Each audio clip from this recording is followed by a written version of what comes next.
Welcome to Mental Money, the podcast that empowers minority women in business to unlock their financial potential. Get ready to shift your mindset, break through barriers, and transform your relationship with money. Join us as we dive into practical strategies, expert insights, and inspiring stories that will elevate your financial success. Whether you're a seasoned entrepreneur, aspiring businesswoman, or just starting your journey, this podcast is your go-to resource for mastering money and achieving true financial empowerment. Get ready to level up your mindset and maximize your money with Mental Money.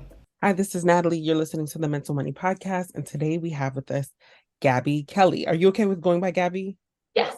Yeah. Okay, good. So Gabbie's going to be talking to us today about finances, one of my favorite topics, money, right?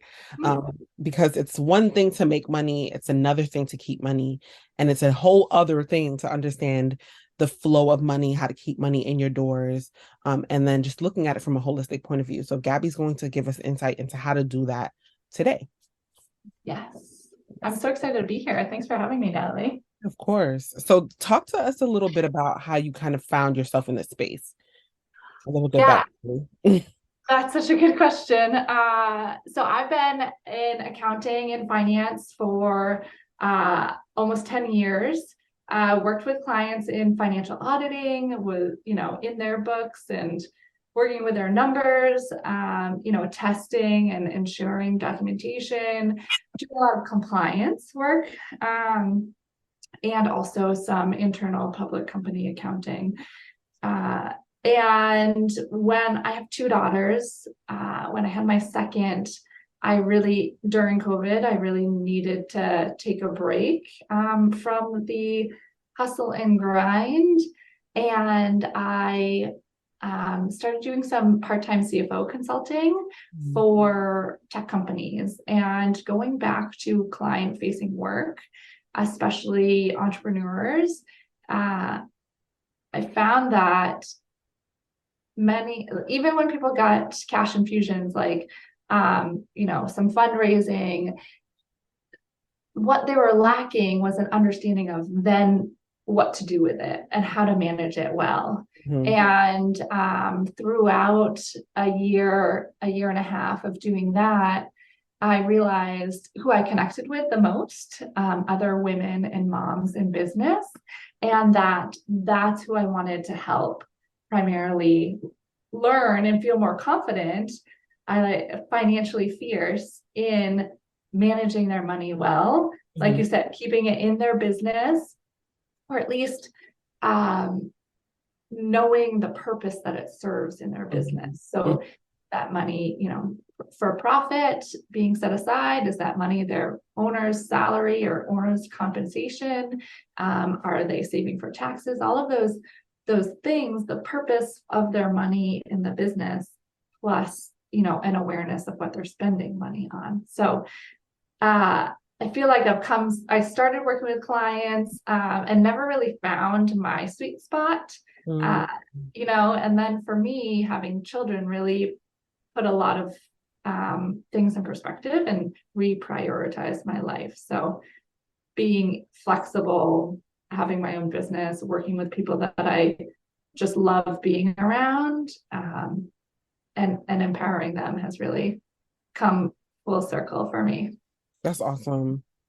That's actually really great. We have somewhat similar backgrounds. I wasn't in like the accounting space at all. It just people just started asking questions, and I was like, oh wait, this is a thing, and there's a need here. So interesting. Okay, so you mentioned something that is really actually timely as far as what people having a cash infusion into their business and not knowing what to do with it, right?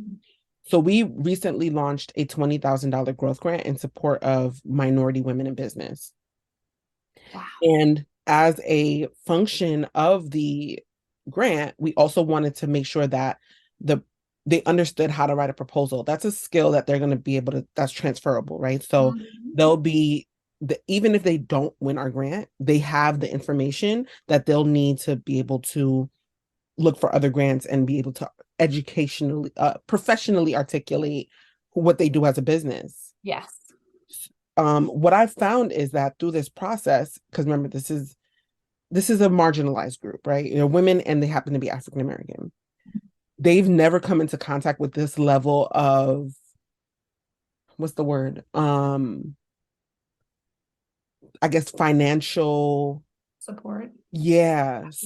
Yeah. Right. And not only that, but they don't really understand like how intricate the like projections are. And like I tried to make the modeling really, really simple and like not overcomplicated, and even gave an Excel sheet that like is dynamic so they can kind of mess around with it as much as they wanted to. But what would you say is the most and this is for anyone who's listening that maybe have signed up for the growth grant, right? What Mhm. would you say to the person who is trying to find funding? They have to articulate these pieces, especially the financial pieces of their business. What would you say to that person would be like the most important thing to mention in that area? So when, right, when you're applying for grants or funding, oh, the one of the most obvious questions is going to be, how are you going to use those funds, Yeah. right? Like Yeah. the use of funds. And that can get a lot of people hung up. Mm-hmm. And the for me, the best way to think about it is after you've gone through and looked at your budget, you know, take your spending and do it. I know it's a formula, but take your spending, get the percentages, or how much are you spending on payroll or salaries? How much are you spending on administrative costs? How much are you spending on research? Maybe you're doing some research. How much are you spending on legal? How much are you spending on all of those categories?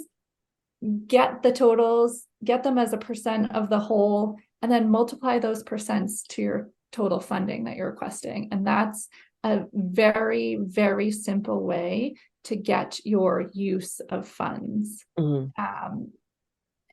And it can be really scary because I think a lot of people don't want to say the wrong thing. They want people to understand how important what they're doing.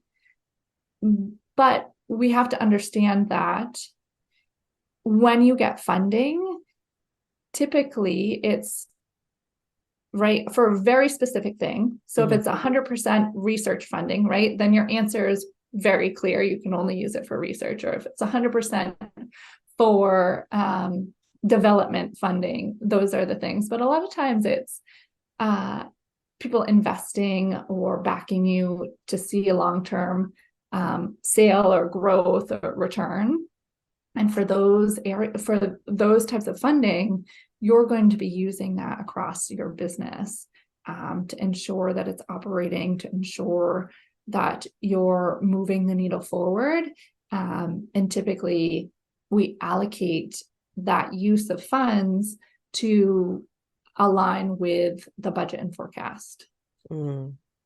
Okay. So what would you say are good elements of a budget then? Like what are non-negotiables that should be mentioned every single time? Oh, that's a It's interesting loaded. Yeah, it's question. loaded. Right? It depends on the industry, but Yeah. your salary, Okay. if you're building a business and you're trying to be the hero and you're not budgeting a salary in there, consider this. If you had the funds to go and buy a business and you looked at the books and there was no salary for the owner, what incentive would you have buying another person's business if that other person was never paying themselves? So a lot of times we have this hero complex and we want to show like we're hardworking and we've committed and we're loyal to this company that we're growing, but it's not actually in your best interest to not budget your own salary. Mm, You're your own best employee, right? You can't ask anybody else to stay up nights and weekend, do the things and the sacrifice that we know that owners do. right.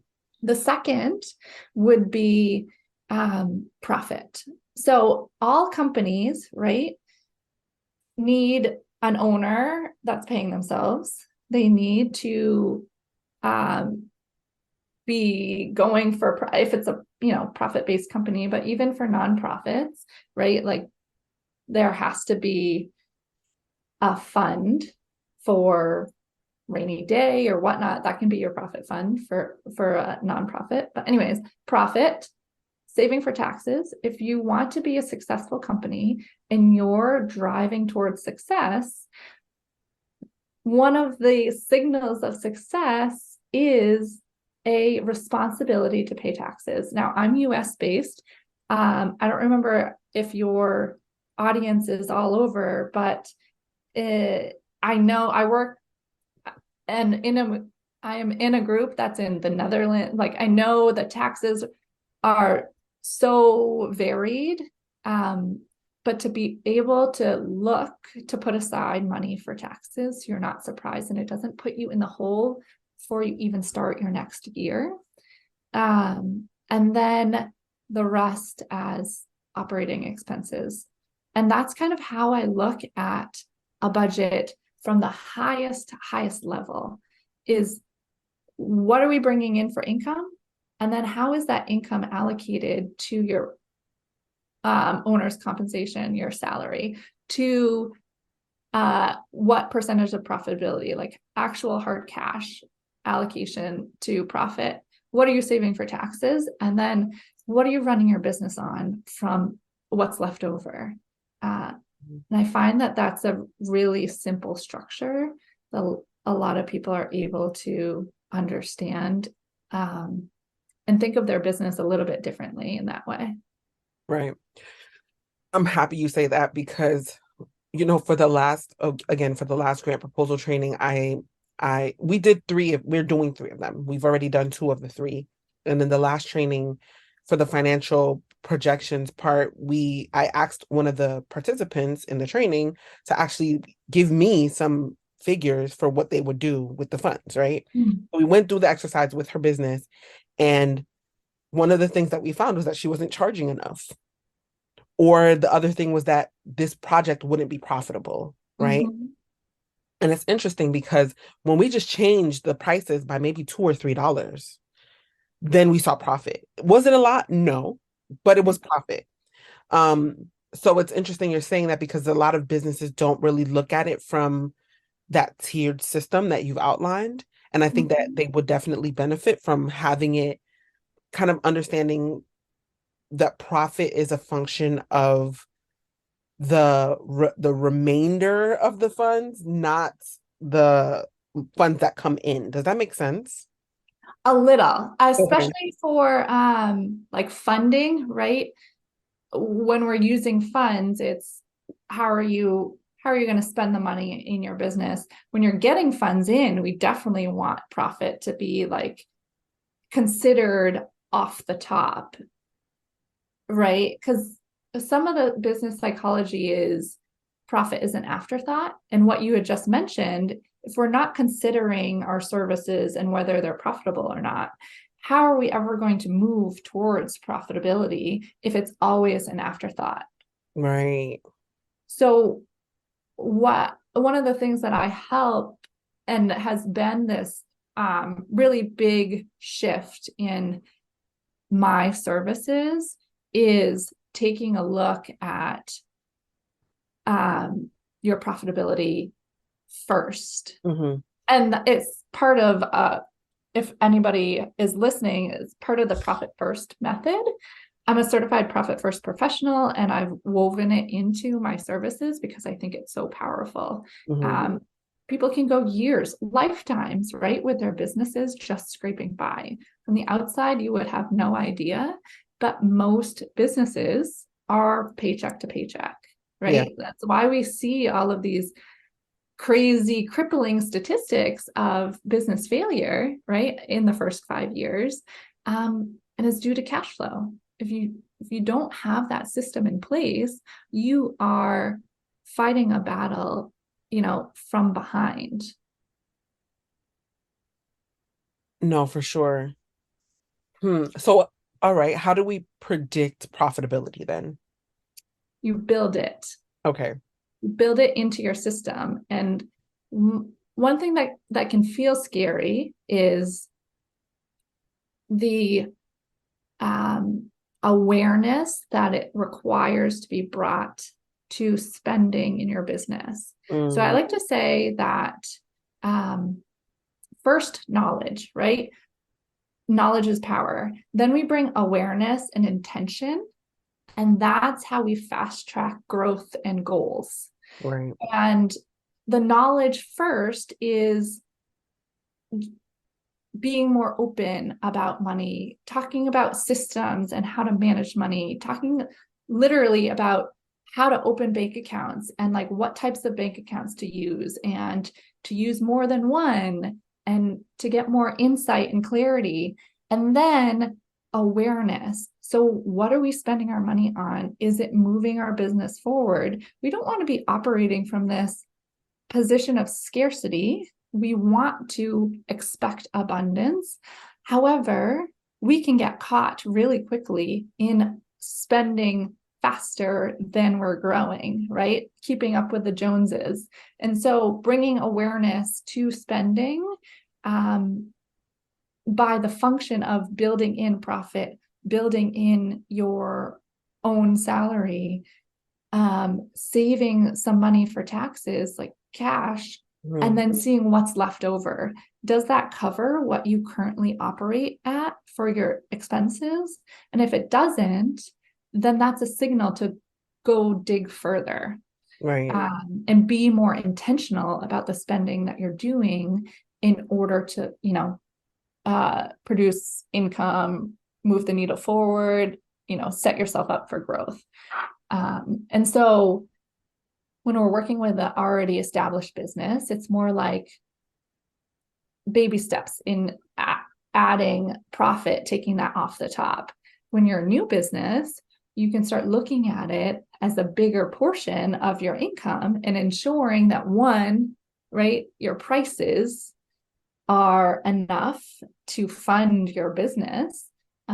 Working, right, like I said, with all moms and women entrepreneurs, almost every time, without looking at their business, I can say your prices should be doubled. And that feels so scary, right? Like we're constantly dealing with imposter syndrome. We're constantly dealing with this feeling of not being enough. We're dealing with all of these things, lots of other, people in business don't necessarily deal with. And so that awareness that we talked about with spending also has to be brought to pricing.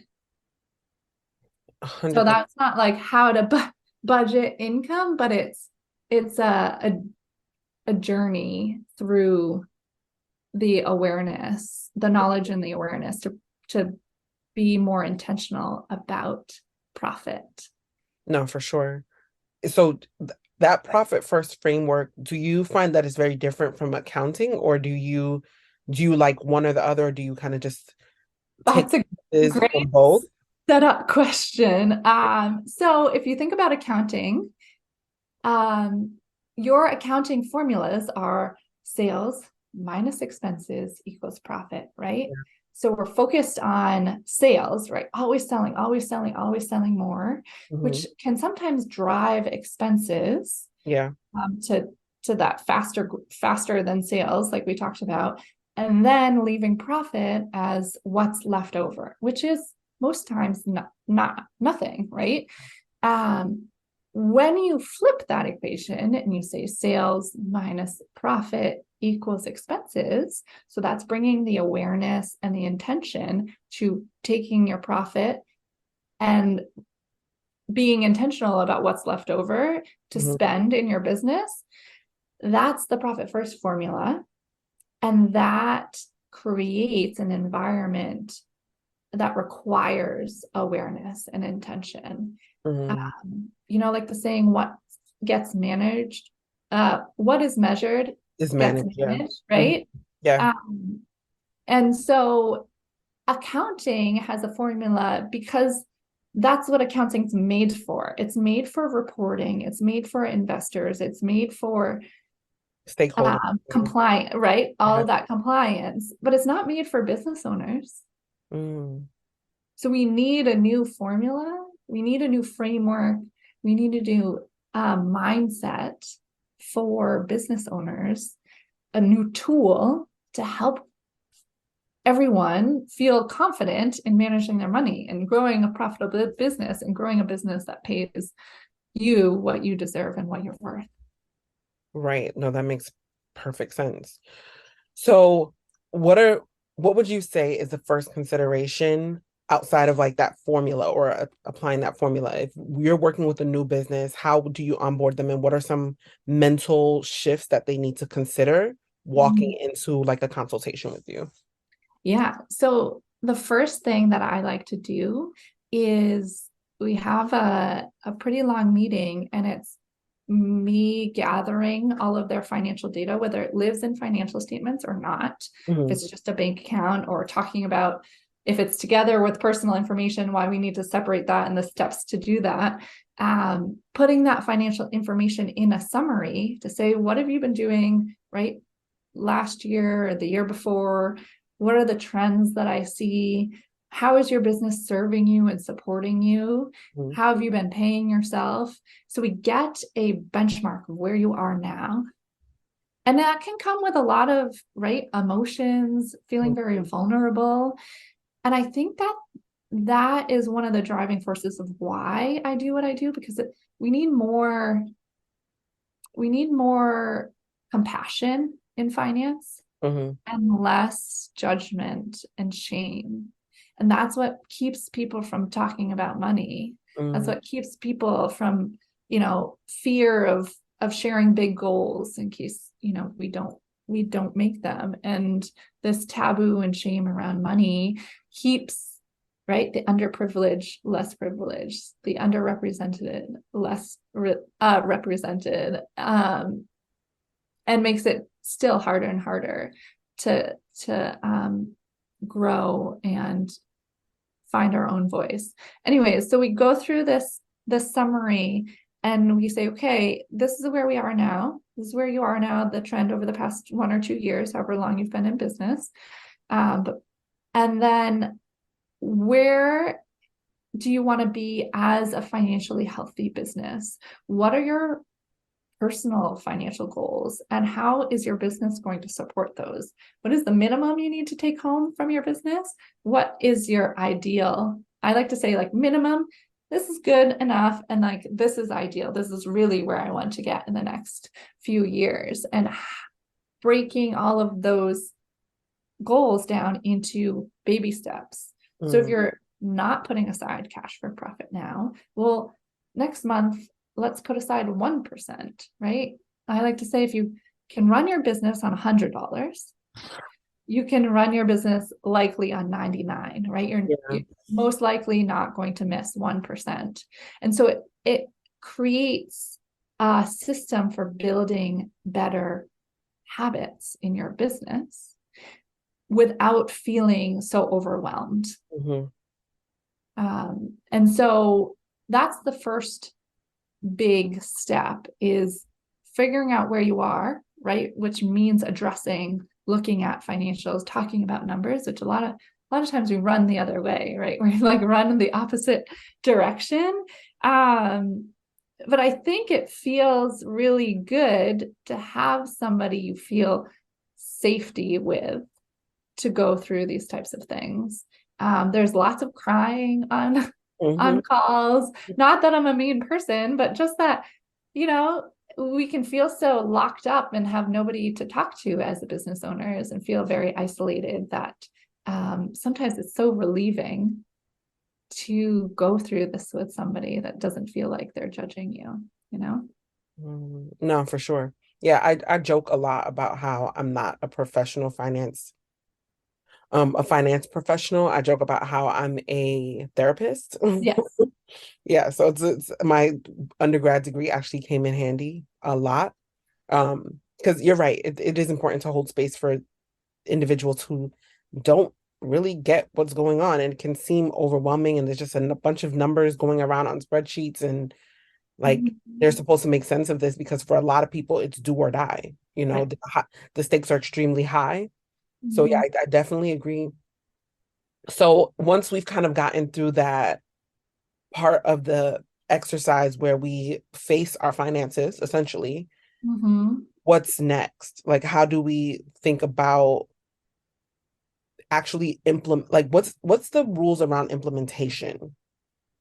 Yeah, and so that is case by case, right? We have a banking partner that I love working with.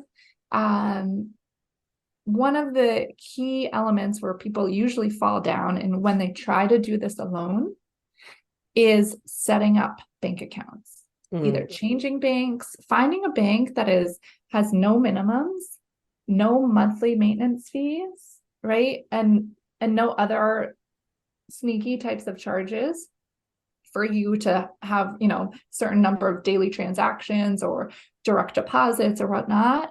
Um, I I believe is key to having a system like this that brings you this awareness and moves you forward. And that can be really hard to find that type of bank and really emotionally and draining, right? So many people can go out and read the Profit First book. It has changed so many lives. But there's a reason why there are trained Profit First professionals, is because a lot of people don't make it past the bank accounts.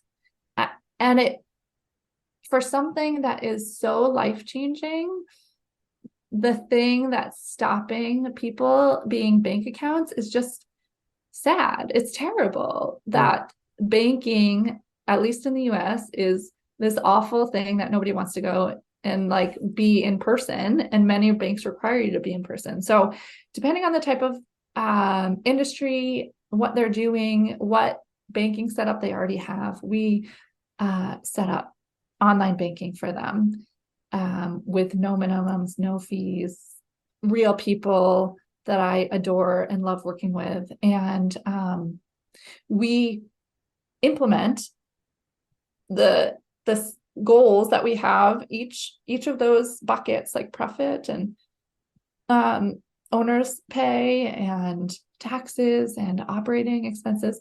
We set up those buckets in their banking so they can see now when they get paid how those payments, how that income from customers or clients gets allocated to those buckets. Like, do you know when a client pays you $10,000, what chunk of that goes to your own personal bank account? What chunk of that supports your operating and administrative expenses? What portion of that should you be setting aside for taxes?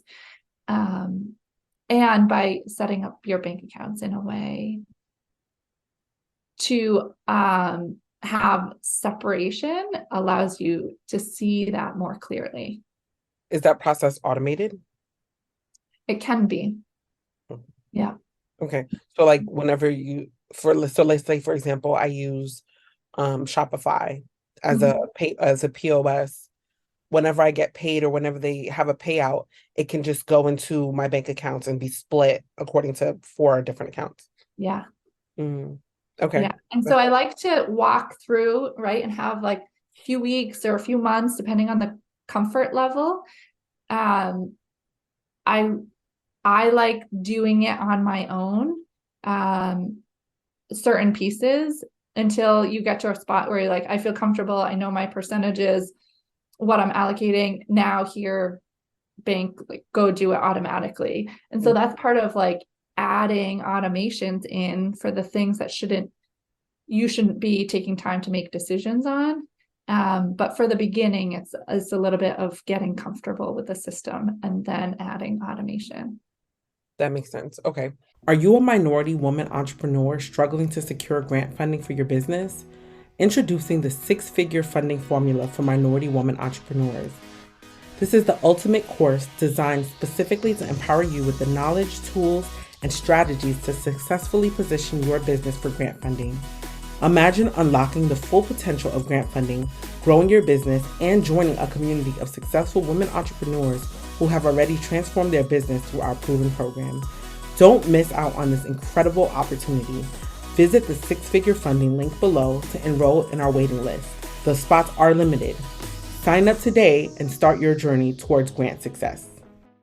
So we've gotten through the mental hurdles, we've automated this process as much as possible. Yeah. What's the last and final step do you think is like important to work through or implement? Like what's the last piece?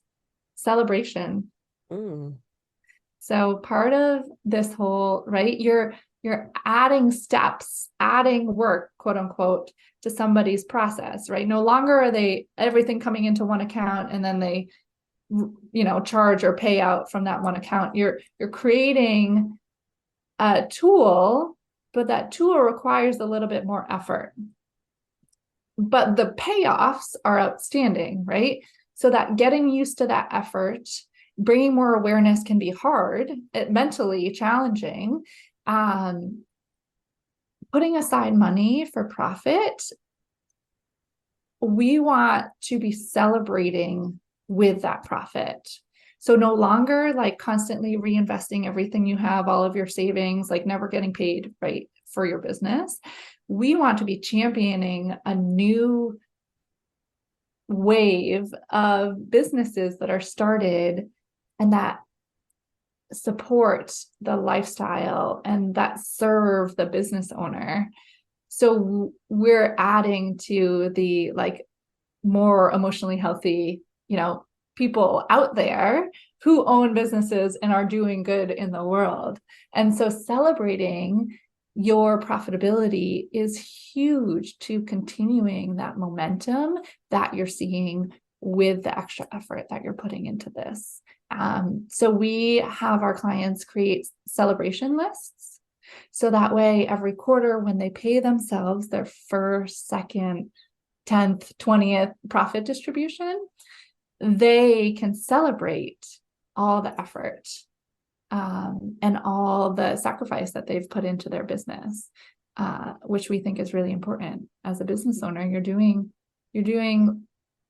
the most work. You're carrying the heaviest load of stress and of the to-do list always in your head, and you should get not only compensated fairly for your work via salary, but you're carrying the liability, so you should get compensated with a bonus quarterly. Okay, I love that. I love the celebration piece because no one really talks about that. Yeah.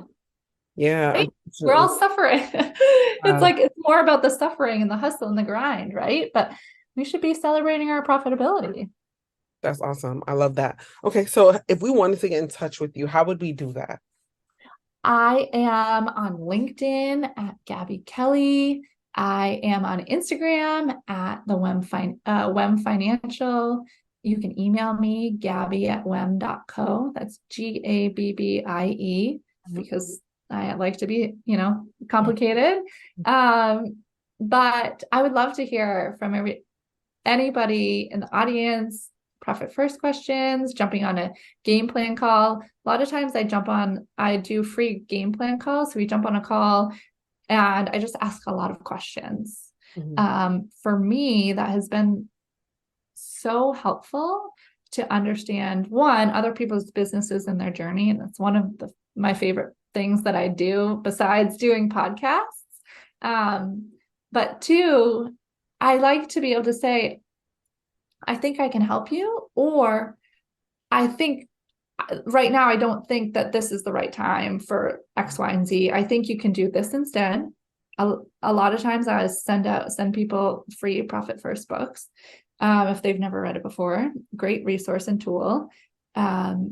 Two, if it's not the right time for us, maybe I know somebody else in my network that is it sales and marketing that really is going to move your business forward? Is it other areas of your business that need work before it makes sense to work together? Right. I think cash management, you need it at every part of your business, but I also am very conscious of, what my group costs and the effort and energy it requires and where people are in their business and what that would mean for them. So life-changing work to work on, understand, systematize, and automate as much as you can your cash flow management. But there are other ways, to work at that than necessarily my group coaching program. Got you. No, of course.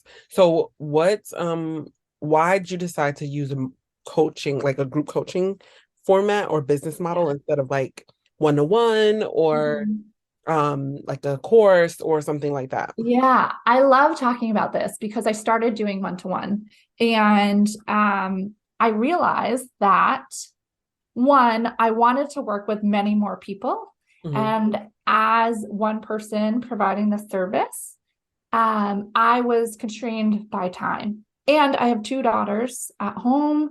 I am very conscious about, the time I'm on for work, the time I'm away and present with them. So Hmm. I didn't want to be, scheduling one-on-ones, during their daycare pickup or bedtime or whatnot in order to help and serve more people. The second thing is that whenever I worked with people, we were always trying to brainstorm a community, right? Hmm. As women and mom business owners, we are starving for community.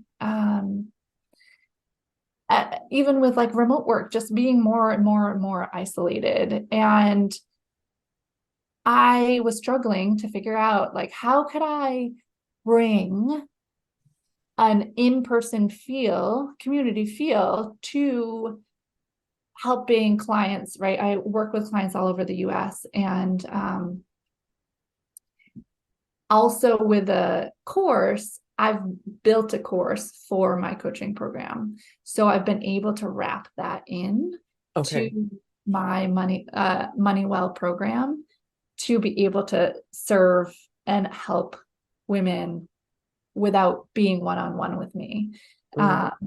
And then I joined a few coaching programs, group coaching programs.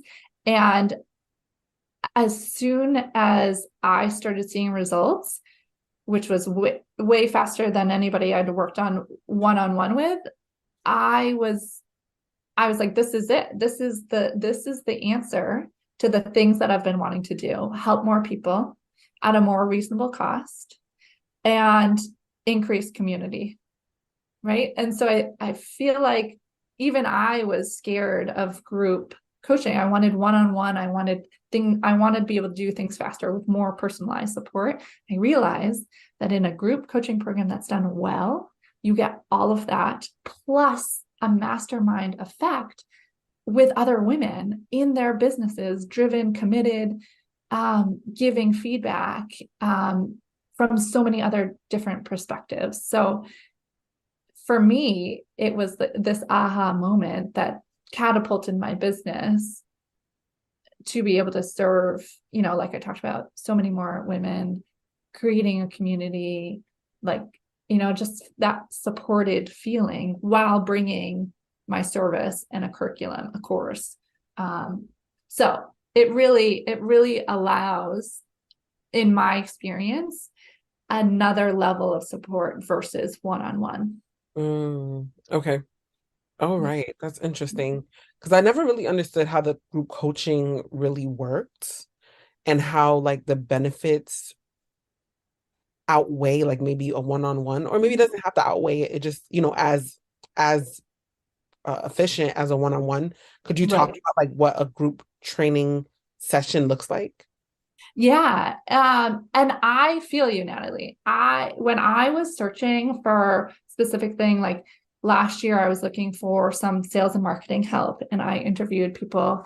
And the one I wanted to go with was a group program. And I just kept being like, can I pay you more for one-on-one services? Yeah, right. No, you will see, you still get personalized support. And so, um, what a group coaching looks like for my program is bringing people together in a space that allows for one-on-one questions. So the women come, everybody, if they have a question, they can note that in the comments, and then we go one by one by the order in which people come and say they have a question. We talk about their question.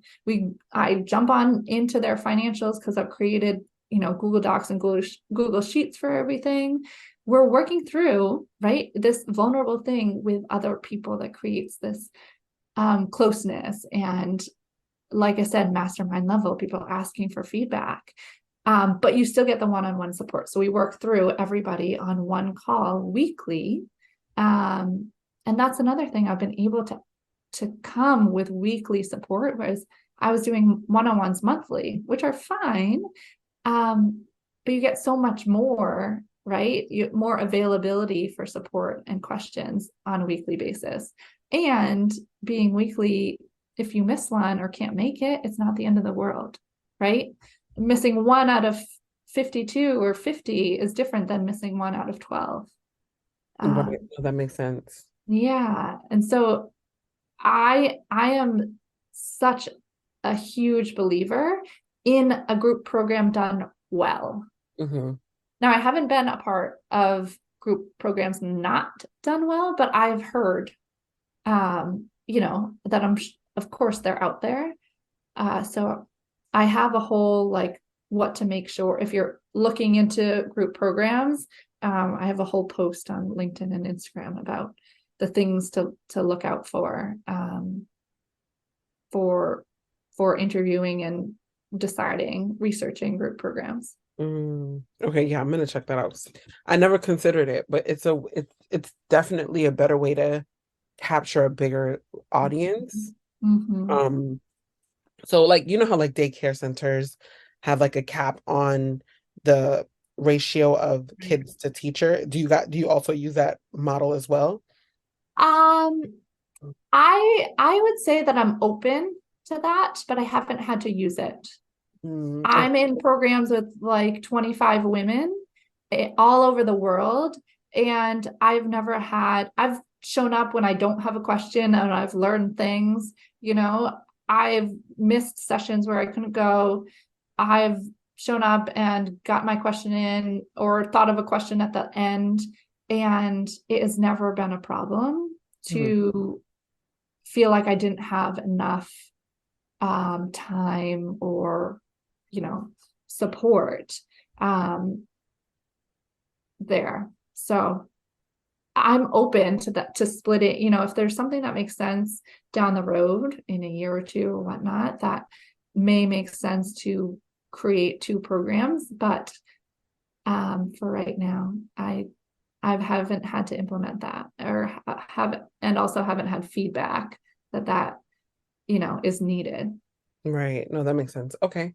Awesome. So for anyone that's looking for like a group program format and they're really interested in understanding the dynamics of that, I'm glad you answered those questions, because Yeah. someone like me is just like, I'd rather a one-on-one. You know Right. what I mean? A lot of people come into my world looking for one-on-one, and we have to talk a lot about what a group program looks like. But I would say also, for people listening, for your own services, right? I never expected when I launched WEM that I would be going into group until I saw it and understood what it could do for me as a business owner, providing a service.